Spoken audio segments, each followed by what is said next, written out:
বন্যায় ক্ষতিগ্রস্ত ৪৯ লাখের বেশি মানুষ, ১৮ জনের মৃত্যু। বন্যা দুর্গত মানুষকে সহায়তার রাজনৈতিক বা ধর্মীয় পরিচয় না দেখার আহ্বান বিএনপি। প্রতিশোধের রাজনীতিতে বিশ্বাস করে না দাবি জামায়াত আমিরের। এবং ১ মাসের বেশি সময় ধরে বন্ধ থাকার পর রোববার পুনরায় চালু হচ্ছে মেট্রো রেল। পুলিশ পূর্ণরূপে ফিরে আসতে কিছুটা সময় লাগবে জানান ডিএমপি কমিশনার। অভিনন্দন ভোরের পাতা প্রাইম নিউজে, সাথে আছি মৌমিতা মৌ। শুনছিলেন সংবাদ শিরোনাম, এবার বিস্তারিত। সম্প্রতি দেশের দক্ষিণ পূর্বাঞ্চলের জেলাসমূহে উজান বেয়ে নেমে আসা পাহাড়ি ঢল ও অতিবৃষ্টিকে কেন্দ্র করে দেখা দিয়েছে স্মরণকালের সবচেয়ে ভয়াবহ বন্যা। এদিকে বন্যায় ক্ষতিগ্রস্ত মানুষের সংখ্যা ক্রমাগত বেড়েই চলেছে। এখন পর্যন্ত দেশে ১১ জেলায় ৪৯,৩৮,১৫৯ জন মানুষ ক্ষতিগ্রস্ত হয়েছেন, মারা গেছেন ১৮ জন। শনিবার সচিবালয়ে এক সংবাদ সম্মেলনে এসব তথ্য জানিয়েছেন দুর্যোগ ব্যবস্থাপনা ও ত্রাণ মন্ত্রণালয়ের সচিব মোহাম্মদ কামরুল হাসান। বন্যায় ফটিকছড়িতে ৩ জন, হাটহাজারী ও রাঙ্গুনিয়ায় উপজেলায় ১ জন করে মোট ৫ জনের মৃত্যু হয়েছে। বন্যায় ফটিকছড়িতে ৩ জন, হাটহাজারী ও রাঙ্গুনিয়ায় উপজেলায় ১ জন করে মোট ৫ জনের মৃত্যু হয়েছে। তাদের মধ্যে একজন বানের বাড়িতে বিদ্যুৎস্পৃষ্ট হয়ে মারা গেছেন। বেলা 12:30টার দিকে জেলা প্রশাসন সূত্রে তথ্য নিশ্চিত হওয়া গেছে। চট্টগ্রামের জেলা প্রশাসনের সহকারী কমিশনার ফাহামুন নবী জানান, বন্যায় চট্টগ্রামের ৫০,০০০ পরিবারের ২.৫ লক্ষাধিক লোক পানিবন্দী অবস্থায় রয়েছেন। বন্যায় ১,৩০০ মেট্রিক টন চাল এবং নগদ ৩৫ লাখ টাকা বরাদ্দ দেয়া হয়েছে। এর মধ্যে ৪৫৫ মেট্রিক টন চাল এবং নগদ ১৯,০৫,০০০ টাকা বিতরণ করা হয়েছে। চট্টগ্রাম জেলা ত্রাণ ও পুনর্বাসন কর্মকর্তা মোহাম্মদ সাইফুল্লাহ মজুমদার জানান, মিরসরাই উপজেলায় ৫০টি এবং ফটিকছড়িতে ১০টি উদ্ধারকারী নৌযান কার্যক্রম চালাচ্ছে। উদ্ধার কার্যক্রমে সেনাবাহিনী, বিজিবি সহ বিভিন্ন স্বেচ্ছাসেবী সংস্থার সদস্যরা অংশ নিয়েছেন। দক্ষিণ পূর্বাঞ্চলের কুমিল্লা, চট্টগ্রাম, ফেনী, নোয়াখালী, খাগড়াছড়ি, লক্ষ্মীপুর এবং উত্তর পূর্বাঞ্চলের মৌলভীবাজার, সিলেট, হবিগঞ্জ সহ ১৩ জেলা এখন বন্যা আক্রান্ত। টানা প্রবল বর্ষণ এবং উজান থেকে নেমে আসা ঢলেই এ বন্যা পরিস্থিতির সৃষ্টি হয়েছে বলে জানিয়েছেন আবহাওয়াবিদরা। দেশের বন্যা উপদ্রুত দক্ষিণ পূর্বাঞ্চল এবং উত্তর পূর্বাঞ্চলের জেলাগুলোতে গত ২৪ ঘন্টায় বৃষ্টি কমে এসেছে। সর্বশেষ ২৪ ঘন্টায় কক্সবাজারে ৬ মিলিমিটার, রাঙামাটিতে ২ মিলিমিটার বৃষ্টি হয়। কুমিল্লা ও চট্টগ্রামে এ সময় কোনো বৃষ্টি হয়নি। তবে আগের ২৪ ঘন্টায় কক্সবাজারে ১৫১ মিলিমিটার, চট্টগ্রামে ১৪৩ মিলিমিটার এবং রাঙামাটিতে ৯৭ মিলিমিটার বৃষ্টি হয়। আগামী কয়েকদিন দেশের বিভিন্ন স্থানে কম বেশি বৃষ্টি হতে পারে, তবে মঙ্গলবার থেকে বৃষ্টি কমে আসতে পারে বলে জানানো হয়েছে। দেশের বন্যা দুর্গত মানুষকে সহায়তা দেওয়ার ক্ষেত্রে রাজনৈতিক বা ধর্মীয় পরিচয় না দেখার আহ্বান জানিয়েছেন বিএনপির ভারপ্রাপ্ত চেয়ারম্যান তারেক রহমান। শুক্রবার এক ভিডিও বার্তায় তিনি এই আহ্বান জানান। তারেক রহমান বলেন, আপনারা সমন্বিতভাবে বন্যা কবলিত এলাকার মানুষের পাশে দাঁড়ান, তাদের প্রতি সহায়তার হাত বাড়িয়ে দিন। বন্যা কবলিত অঞ্চলের মানুষের জন্য খাদ্য, বস্ত্র, চিকিৎসা ও ওষুধ সহায়তা দিন। দেশবাসীর উদ্দেশ্যে বিএনপির নেতা বলেন, দলমত নির্বিশেষে আমরা যদি ঐক্যবদ্ধভাবে বন্যা কবলিত মানুষের পাশে দাঁড়াই, তাহলে আল্লাহর রহমতে অবশ্যই এই পরিস্থিতি মোকাবেলা করা যাবে। বাংলাদেশে আকস্মিক বন্যার জন্য ভারতকে দায়ী করে তারেক রহমান বলেন, বাংলাদেশের এই বন্যা দেশের অভ্যন্তরে উদ্ভূত কোনো কারণে নয়। বন্যা কবলিত অঞ্চলে ভারী বৃষ্টিপাত হলেও তা দেশের পূর্বাঞ্চলে বন্যার মূল কারণ নয়, বরং এবারের বন্যার মূল কারণ উজানের দেশ প্রতিবেশী ভারতের ত্রিপুরা রাজ্য প্রশাসনের দায়িত্বহীনতা ও খামখেয়ালিপনা। সব ধর্ম ও মতাদর্শের মানুষদের নিয়ে আকাঙ্ক্ষার রেইনবো জাতি গড়ে তুলবেন বলে মন্তব্য করেছেন বিএনপির মহাসচিব মির্জা ফখরুল ইসলাম আলমগীর। শুক্রবার ১৬ আগস্ট বিকেলে গুলশানের বিএনপি চেয়ারপারসনের রাজনৈতিক কার্যালয়ে বিভিন্ন সম্প্রদায়ের মানুষের সঙ্গে মতবিনিময় করেন বিএনপি মহাসচিব। মতবিনিময় শেষে সাংবাদিকদের সঙ্গে ব্রিফিংয়ে একথা বলেন তিনি। মির্জা ফখরুল বলেন, কিছু সংখ্যক সন্ত্রাসী কোনো দলের নয়, এরা যতই চেষ্টা করুক তারা এই দেশের সম্প্রীতির বন্ধন, সৌহার্দ্য নষ্ট করতে পারবে না। এবারও প্রমাণিত হয়েছে তারা অনেক চেষ্টা করে সম্প্রীতি সৌহার্দ্য বিনষ্ট করতে পারেনি। হিন্দু, বৌদ্ধ, খ্রিস্টান ঐক্য পরিষদের সাধারণ সম্পাদক রানা দাশগুপ্ত বলেন, আমরা শান্তি চাই, স্বস্তি চাই, বাঁচতে চাই। গণতান্ত্রিকভাবে নানা দলের মধ্য দিয়ে আমাদের কথাগুলো এদেশের যারা রাষ্ট্র পরিচালনায় করছেন তাদের সামনে তুলে ধরতে চাই। যে স্বপ্ন নিয়ে বাংলাদেশের মুক্তিযুদ্ধ হয়েছিল সেই স্বপ্নের গণতান্ত্রিক এবং অসাম্প্রদায়িক দেশ বিনির্মাণে ঐক্যবদ্ধ হয়ে কাজ করতে চাই। আওয়ামী লীগ কথিত জঙ্গিবাদকে বিরোধী দল দমনের মোক্ষম হাতিয়ারে পরিণত করেছিল বলে মন্তব্য করেছেন বাংলাদেশ জামায়াতের ইসলামী আমির ডক্টর শফিকুর রহমান। তিনি বলেন, কারো ওপর প্রতিশোধ নেবেন না। জামায়াত প্রতিশোধের রাজনীতিতে বিশ্বাস করে না, তবে অপরাধীদের আইনের আওতায় আনতে হবে। রাজধানীর মিরপুরে grand Prince restaurant Bangladesh Jamaat ইসলামী ঢাকা মহানগর উত্তর আয়োজিত সুধী সমাবেশে প্রধান অতিথির বক্তব্যে এসব কথা বলেন তিনি। পুলিশের কিছু অপেশাদার ও উচ্চবিলাসী সদস্য পুরো বাহিনীকে জনগণের বিরুদ্ধে দাঁড় করিয়েছে বলে মন্তব্য করেছেন ডিএমপি কমিশনার মোহাম্মদ মাইনুল হাসান। শনিবার সকালে ডিএমপি মিডিয়া সেন্টারে এক সংবাদ সম্মেলনে এসব কথা বলেন তিনি। বিস্তারিত জানাচ্ছেন রাকিব হাসান। আমরা এটি সুন্দর পুলিশ বাহিনী করতে চাই যারা পেশাদারদের সাথে দায়িত্ব পালন করবে। পুলিশের কিছু অপেশাদার ও উচ্চবিলাসী সদস্য পুরো বাহিনীকে জনগণের বিরুদ্ধে দাঁড় করিয়েছে বলে মন্তব্য করেছেন ডিএমপি কমিশনার মোহাম্মদ মাইনুল হাসান। শনিবার সকালে ডিএমপি মিডিয়া সেন্টারে এক সংবাদ সম্মেলনে এসব কথা বলেন তিনি। এ সময় তিনি জানান, আন্দোলনের সময় ডিএমপির 50টি থানার মধ্যে 22টি থানা আগুনে পুড়ে ক্ষতিগ্রস্ত হয়েছে। অনেক পুলিশ সদস্য আহত নিহত হয়েছে, যার জন্য এখনো অনেকটা আতঙ্কে আছে এই বাহিনী। তাই পুলিশ পূর্ণরূপে ফিরে আসতে কিছুটা সময় লাগবে।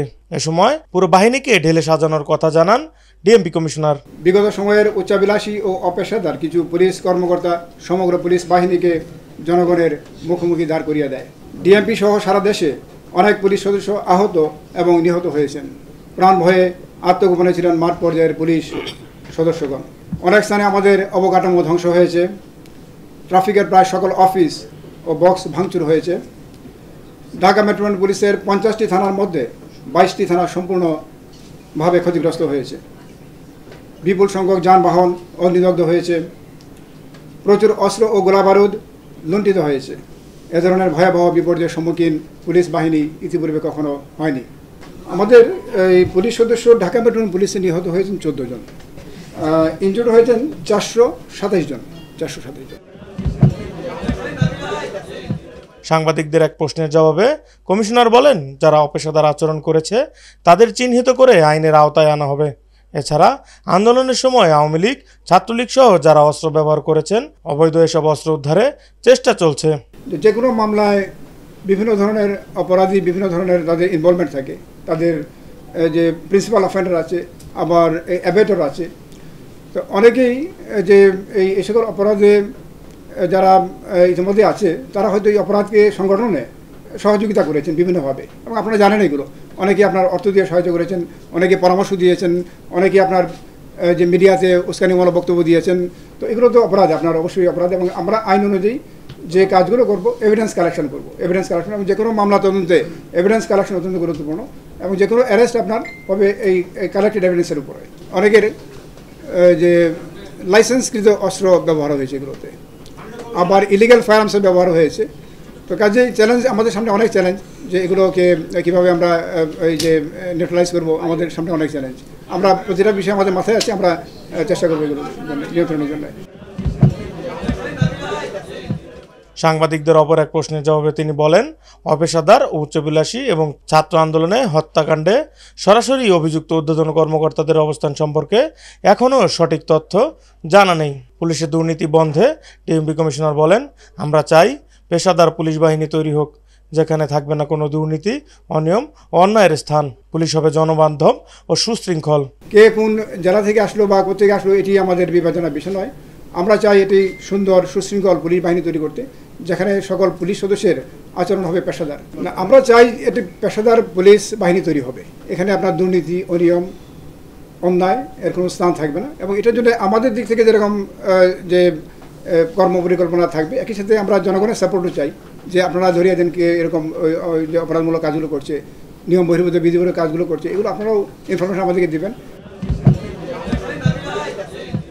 রাকিব হাসান, ভোরের পাতা। মানবাধিকার রক্ষা ও গণতন্ত্র পুনঃপ্রতিষ্ঠায় জাতিসংঘ বাংলাদেশকে সহায়তা করবে বলে জানিয়েছেন জাতিসংঘের মানবাধিকার বিষয়ক হাই কমিশনার দপ্তরের এশিয়া প্রশান্ত মহাসাগরীয় অঞ্চলের প্রধান ররি মুঙ্গভেন। বৃহস্পতিবার দুপুরে ররি মুঙ্গভেনের নেতৃত্বে জাতিসংঘের 3 সদস্যের কারিগরি দলটি পররাষ্ট্র সচিবের সঙ্গে সাক্ষাৎ করে। পরে তিনি সাংবাদিকদের একথা বলেন। মুঙ্গভেন জানান, বাংলাদেশের এই ঐতিহাসিক সময়ে পাশে থাকতে চায় জাতিসংঘ। সহযোগিতা করতে চায় অন্তর্বর্তী সরকারকে। আমরা আলোচনা করব, তদন্ত নয়। একই সঙ্গে ফ্যাক্ট ফাইন্ডিং মিশন কিভাবে কাজ করবে সেটাও আলোচনা করা হবে। তিনি বলেন, তদন্তের ধরন কেমন হবে সে বিষয়ে প্রাথমিক আলোচনা করতে এসেছেন তারা। এটি একটি অনুসন্ধানী সফর। কিভাবে অন্তর্বর্তী সরকারকে সহায়তা করা যায় সে বিষয়ে তারা আলোচনা করবেন। এক সপ্তাহ ধরে সরকার, সুশীল সমাজ, মানবাধিকার সংগঠন সহ বিভিন্ন পক্ষের সঙ্গে কথা বলবে জাতিসংঘের প্রতিনিধি দলটি। 1 মাসের বেশি সময় ধরে বন্ধ থাকার পর রোববার পুনরায় চালু হয়েছে metro rail. Dhaka mass transit company লিমিটেডের কোম্পানি সচিব মোহাম্মদ আব্দুর রউফ জানিয়েছেন, আগামীকাল রোববার থেকে মেট্রো রেল নিয়মিত চলাচল করবে।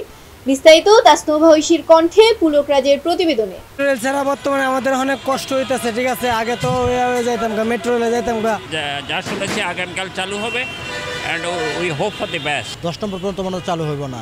আমাদের বাসা তো মিরপুর যারা যাতায়াত করে তাতে তো অনেক সমস্যা হয়ে যাবে আর কি। রাজধানীর দ্রুতগামী যান হিসেবে পরিচিত মেট্রো রেল ব্যস্ত ঢাকায় উত্তরা ও মতিঝিলের 2 প্রান্ত সংযুক্ত করায় মধ্যবর্তী স্থানের মানুষের যাতায়াতে এটিই ছিল স্বপ্নের যান। তবে কোটা সংস্কার আন্দোলনকে কেন্দ্র করে দুষ্কৃতকারীদের মেট্রো স্টেশনে হামলার ঘটনায় বন্ধ রয়েছে মেট্রো রেল চলাচল। ফলে চলাচলে অকল্পনীয় দুর্ভোগ ও পদে পদে ভোগান্তি বেড়েছে রাজধানীবাসীর। বর্তমানে আমাদের অনেক কষ্ট হইতেছে। ঠিক আছে, আগে তো যাইতাম মেট্রো রেলে যাইতাম, ছাড়াই তো রাস্তা এখন খুব ঝামেলার মধ্যে গাড়ি ঘোড়া যানজট রাস্তাঘাটে। মেট্রো রেলটা চালু উদ্বোধন হলে আমাদের লাগে অনেক সুবিধা হয়। এই যে গাড়ি মনে করে ফার্মগেট থেকে কারণ থেকে মিরপুর 12 নম্বর যেতে 1 ঘন্টা 2 ঘন্টা সময় লাগে, আর সেখানে মেট্রো রেল মাত্র 20 মিনিটে পৌঁছায় দেয়। আর মেট্রো রেলের পরিবেশ কত ভালো, এই গাড়ির তুলনায় মেট্রো রেলের তুলনায় 1000 গুণে ভালো মেট্রো রেল। আমাদের মেট্রো রেলটা খুব দরকার। আমরা দ্রুত মেট্রো রেল চালু করার আহ্বান জানাচ্ছি উপদেষ্টাদের।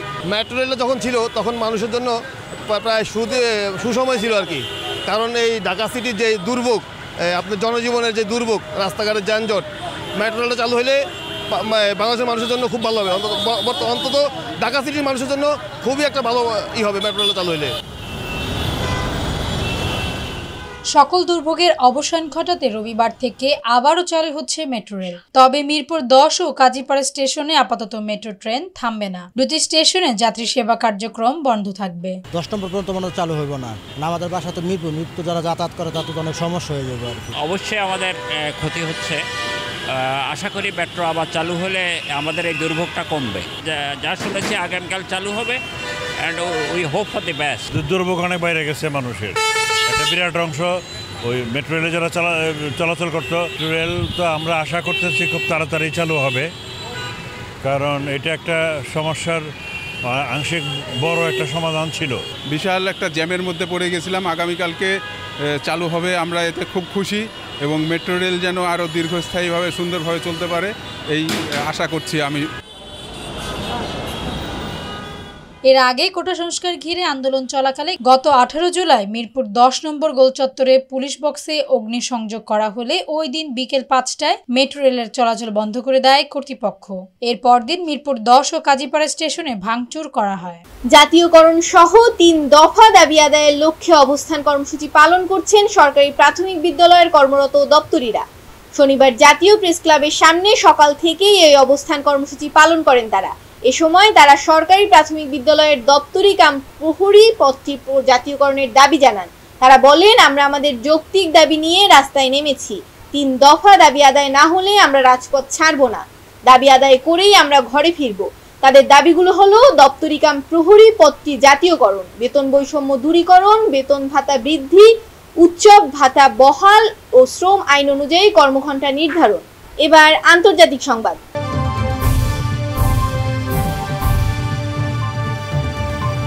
সৌদি আরব জুড়ে ভারী বৃষ্টিপাতের কারণে বন্যার দেখা দিয়েছে। এতে বহু গাড়ি পুরোপুরি ডুবে গেছে এবং রাস্তায় অনেক ক্ষতি হয়েছে। সেই সঙ্গে বন্ধ হয়েছে যান চলাচল। শুক্রবার গালফ নিউজের অনলাইন প্রতিবেদনে এই তথ্য জানানো হয়েছে। আরব নিউজের প্রতিবেদনে বলা হয়েছে, বৃহস্পতিবার মক্কা, মদিনা এবং অন্যান্য অঞ্চলে ভারী বৃষ্টিপাত, প্রবল বাতাস ও বজ্রপাত হয়েছে। মক্কার ক্লক টাওয়ারের কাছেও বজ্রপাত হয়েছে। দেশটির ন্যাশনাল সিকিউরিটি অপারেশন সেন্টার মক্কাতে আরও ভারী বৃষ্টিপাতের সতর্কতা জারি করেছে। আরও ভারী বৃষ্টিপাত হতে পারে এ নিয়ে সৌদি আরবের বেশ কিছু অঞ্চলে রেড অ্যালার্ট জারি করা হয়েছে। দেশটির জাতীয় আবহাওয়া দপ্তর থেকে জারিকৃত এক পূর্বাভাসে তথ্য জানানো হয়েছে। বঙ্গবন্ধু শেখ মুজিবুর রহমানকে নিয়ে পাকিস্তানের প্রধানমন্ত্রী শাহবাজ শরীফের দেয়া বক্তব্যের প্রতিবাদ জানিয়েছে আওয়ামী লীগ। শুক্রবার গণমাধ্যমে পাঠানো এক বিবৃতিতে এই প্রতিবাদ জানান দলটির যুগ্ম সাধারণ সম্পাদক আফাওমা বাহাউদ্দিন নাসিম। তিনি বলেন, শাহবাজ শরীফের বক্তব্যে প্রমাণ হয়েছে তারা মুক্তিযুদ্ধের সময় এদেশে গণহত্যার জন্য লজ্জিত নয়, তারা বারবার এদেশের স্বাধীনতাকে হেয় করার চেষ্টায় লিপ্ত। সম্প্রতি এদেশে স্বাধীনতার যাবতীয় স্মৃতিচিহ্ন ধ্বংস করতে যে তাণ্ডব চালানো হয়েছে তার পেছনে শাহবাজ শরীফদের হাত রয়েছে। এবার বিনোদনের সংবাদ।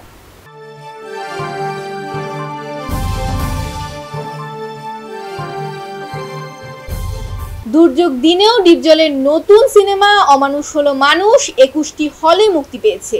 শুক্রবার থেকে সিনেমা হলে চলছে এই সিনেমাটি। বিস্তারিত ফরাদ হোসেনের প্রতিবেদনে। দেশের চলমান পরিস্থিতিতে অনেক দিন ধরেই সিনেমা হলগুলো বন্ধ রয়েছে, কিন্তু কিছু সংখ্যক সিনেমা হল খোলা থাকলেও সেভাবে দর্শকদের দেখা যায়নি। এর মধ্যেই গতকাল শুক্রবারে 21টি প্রেক্ষাগৃহে মুক্তি পেয়েছে ডিপজলের অমানুষ হলো মানুষ। দেশ গণ অভ্যুত্থানের পর এটি মুক্তি পাওয়া প্রথম সিনেমা। মুক্তির পরপরই সিনেমাগুলোতে দর্শকদের সাড়া তেমনভাবে পাওয়া যায়নি। আনন্দ সিনেমা হলে শো শেষে দেখতে পাওয়া যায় 10-20 জন। শুধু আনন্দ সিনেমাতেই নয়, সাথে অন্যান্য সিনেমাগুলোতে জানা যায় প্রেক্ষাগৃহে জনশূন্য।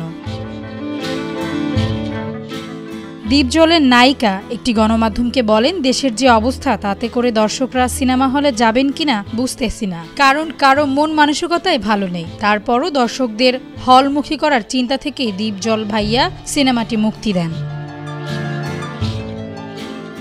অমানুষ হলো মানুষ সিনেমাতে ডিপজল মৌ ছাড়া আরও অভিনয় করেছেন বরদা, মিঠু, রাশেদা চৌধুরী, জ্যাকি আলমগীর, বকুল সওদাগর, কিরণ কুমার, সেলিম প্রমুখ। বিনোদন ডেস্ক, ভোরের পাতা। এবার খেলাধুলার সংবাদ। গার্মেন্টস কর্মী রুবেলকে হত্যার নির্দেশদাতা হিসেবে ক্রিকেটার সাকিবুল হাসানের বিরুদ্ধে 22 আগস্ট ডিএমপির আদাবর থানায় একটি হত্যা মামলা দায়ের হয়েছে। হত্যা মামলায় আসামি ক্রিকেটার সাকিবুল হাসানকে জাতীয় দল থেকে অপসারণ করতে বাংলাদেশ ক্রিকেট বোর্ড কর্তৃপক্ষকে লিগ্যাল নোটিশ পাঠানো হয়েছে। বিস্তারিত থাকছে প্রতিবেদনে। গার্মেন্টস কর্মী রুবেলকে হত্যার নির্দেশদাতা হিসেবে ক্রিকেটার সাকিবুল হাসানের বিরুদ্ধে গত 22 আগস্ট ডিএমপির আদাবর থানায় একটি হত্যা মামলা দায়ের করা হয়। সাকিবুল হাসানকে মামলার 28 নম্বর এজাহার নামিয়েও আসামি করা হয়েছে। সেই হত্যা মামলার আসামি হিসেবে ক্রিকেটার সাকিবুল হাসানকে জাতীয় দল থেকে অপসারণ করতে বাংলাদেশ ক্রিকেট বোর্ড কর্তৃপক্ষকে লিগ্যাল নোটিশ পাঠানো হয়েছে। একই সঙ্গে হত্যা মামলার তদন্তের স্বার্থে তাকে দেশে ফিরিয়ে আনতে বলা হয়েছে নোটিশে। শনিবার সুপ্রিম কোর্টের আইনজীবী ব্যারিস্টার সজীব মাহমুদ আলম এ নোটিশ পাঠান। এই আইনজীবী বলেন, সাকিবুল হাসানের বিরুদ্ধে যেহেতু ক্রিমিনাল মামলার রেকর্ড হয়েছে, তাই তিনি আইসিসির আইন অনুযায়ী জাতীয় ক্রিকেট দলে থাকতে পারেন না। তাকে ক্রিকেট দল থেকে অবিলম্বে অপসারণ করা প্রয়োজন। মৌমিতা মৌ, ডেস্ক রিপোর্ট, ভোরের পাতা। সংবাদ শেষ করার আগে শিরোনামগুলো আরেকবার। বন্যায় ক্ষতিগ্রস্ত 49 লাখের বেশি মানুষ, 18 জনের মৃত্যু। বন্যা দুর্গত মানুষকে সহায়তার রাজনৈতিক বা ধর্মীয় পরিচয় না দেখার আহ্বান বিএনপি। প্রতিশোধের রাজনীতিতে বিশ্বাস করে না দাবি জামায়াত আমিরের। এবং 1 মাসের বেশি সময় ধরে বন্ধ থাকার পর রোববার পুনরায় চালু হচ্ছে মেট্রো রেল। পুলিশ পূর্ণরূপে ফিরে আসতে কিছুটা সময় লাগবে জানান ডিএমপি কমিশনার। এই ছিল আজকের ভোরের পাতা প্রাইম নিউজ। সারা দেশের সর্বশেষ আপডেট পেতে চোখ রাখুন ভোরের পাতায়। ধন্যবাদ।